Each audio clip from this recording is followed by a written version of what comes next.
Mister secretary Om Prakash Singh मार जी तथा अध्यक्ष सुरेंद्र रावत जी का मैं इस मीटिंग में पहुंचने पर हार्दिक अभिनंदन करता हूं, बधाई इनको देता हूं।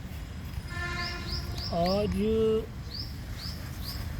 और साथ ही जो जितने भी मेरे मास्टर रामकिशन जी ने कुमार जी है और अपने किशन सिंह जी, रोशन लाल जी, पाला राम जी, जियालाल जी, इन सभी का मैं यहाँ पर पहुँचने के लिए धन्यवाद करता हूँ।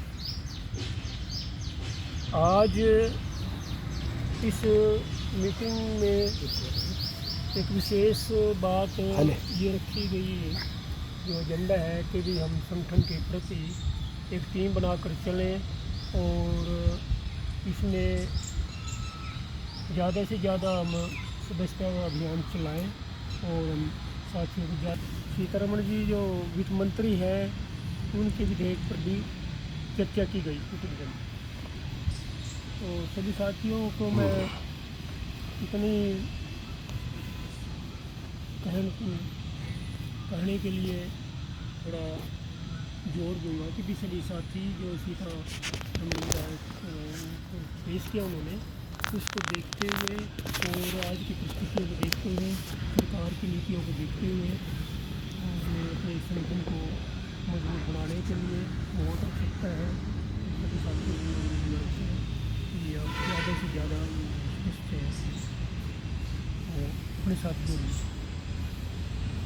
धन्यवाद। आदरणीय जिलाध्यक्ष जी, जिला के सेक्रेटरी साहब, और उनका अपने प्रधान जी और स्नेही साथियों, अभी प्रधान जी ने अपने विचार रखे।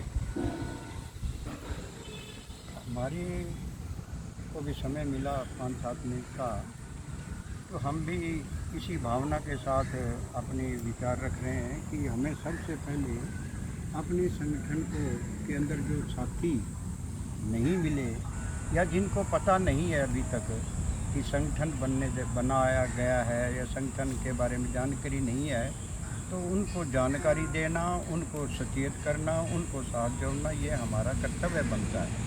उसके लिए हमें समय भी देना होगा, उनको सुझाव भी देने होंगे, उनको साथ जोड़ना होगा। अगर सबसे पहले हमारे अंदर विनम्रता और उनको जोड़ने की पावर और सहनशीलता और समय का त्याग वो की भावना आएगी, तभी हम उन साथियों को अपने साथ जोड़ पाएंगे। अगर किसी को कई बार मजबूरी हो जाता है, शारीरिक अव्यवस्था हो जाती है, कोई पारिवारिक का धंधे हो जाते हैं, अगर कोई किसी बार मजबूरी में नहीं आना चाहता, नहीं आ सकता, तो उसके ऊपर कोई इतना आक्षेप भी नहीं होना चाहिए। और एक बार नहीं आया, दूसरी बार आ जाएगा, तो ये मजबूरियाँ हो जाती हैं। लेकिन संगठन के साथ जोड़ना ज़रूरी है, उनको समझाना ज़रूरी है कि संगठन के बिना अकेला आदमी किसी भी कार्य में सफल नहीं हो सकता। मेरे अंदर जो कोई कमी आएगी, मेरे कार्य में, सरकारी कार्य में जो कमी आएगी, अकेला आदमी उसको संपूर्ण नहीं कर सकता, उसके अंदर सफलता प्राप्त नहीं कर सकता। उसके लिए हमें संगठन की ज़रूरत है, पढ़े लिखे समाज की ज़रूरत है, अच्छे वक्ता की ज़रूरत है, अच्छे जानकारी की ज़रूरत है। जिसके पास जानकारी होगा वो उच्च अधिकारी को समझा के उस मसले को हल कर लेगा। उससे हमारे घर बैठे ही हमारे कार्य जो हमारे कई चक्कर लगाने से नहीं हो सकते, वो हमारे घर बैठे ही हो जाएंगे। इसलिए हमें संगठन के साथ जुड़ना और संगठन का साथ देना बहुत अनिवार्य है। सज्जनों, हमारी जिस एज के अंदर हम गुजर रहे हैं, ये एज एक ऐसी एज है कि ये हम अंतिम पड़ाव पे बैठे हैं। यदि अगर हम इस समय भी पर सेवा, समाज सेवा और दूसरे को सहयोग की भावना नहीं हमारे अंदर जन्म उपजेगी, तो फिर इसके बाद तो हमारे कोई जीवन का अंत ही हो जाना है। इसलिए हमारा जीवन जो है पर सेवा के अंदर लगना बहुत ज़रूरी है। जितना हम अच्छा कार्य कर जाएंगे, वो समाज को भी सुख मिलेगा, समाज को सुख मिलेगा तो मालिक हमें भी सुख देगा। इसलिए यही एक असली धन है, और इस असली धन को पाने के लिए जो है पर सेवा के अंदर लगना बहुत ज़रूरी है। सज्जनों, मैं एक छोटा सा दृष्टांत दूंगा कि एक जंगल के अंदर आग लग गई। शर्मा जी से रिक्वेस्ट है कि जंगल के अंदर आग लग गई, सारे पंछी उड़ गए, एक चिड़िया बेचारी वहाँ बैठी रही। उसने क्या देखा कि पास से एक नदी बह रही है। वो बेचारी चिड़िया क्या करती कि नदी में जाती, अपनी चोंच के अंदर जल भरती और उस अग्नि के ऊपर डाल देती। पंछी हंसने लगे कि चिड़िया तू पागल है क्या, तेरी इस चोंच में आने वाले जल से क्या यह इतनी भयंकर तेज लगी हुई अग्नि शांत हो जाएगी? चिड़िया बोली, आग शांत हो या ना हो, लेकिन मेरा प्रयास जारी रहेगा, मेरा प्रयास जारी रहेगा। पंछी हंसने लगे, पंछी उड़ के चले गए। फिर पंछियों ने कहा, चिड़िया रानी मान जा, सफलता नहीं मिलेगी। चिड़िया ने अंत में यही कहा कि जब आने वाले समय के अंदर लोग इस घटना की चर्चा करेंगे तो मेरा नाम आग बुझाने वालों में आएगा, आग लगाने वालों में नहीं आएगा।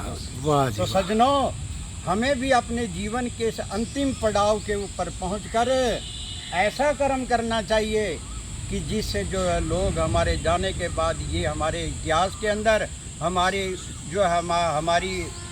अपना इतिहास बना के जाएंगे, उसके अंदर हमारा नाम भी यही आए कि वो लोगों के कार्य करते थे, पर सेवा करते थे। ऐसा हमारा इतिहास हमें अपना जो है अपने अंतिम पड़ाव के अंदर हमने काम करके जाना है कि जाने के बाद समाज तो प्रसन्न होगा और प्रभु भी प्रसन्न होगा। इससे अगर ऐसा काम कर जाएंगे तो हमारा जीवन सफल हो जाएगा। ये ही जीवन का असली लक्ष्य है। इन्हीं शब्दों के साथ मैं रिक्वेस्ट करता हूँ कि जितना भी हो सके इस समय के अंदर जो है पर सेवा के अंदर जीवन लगाओ।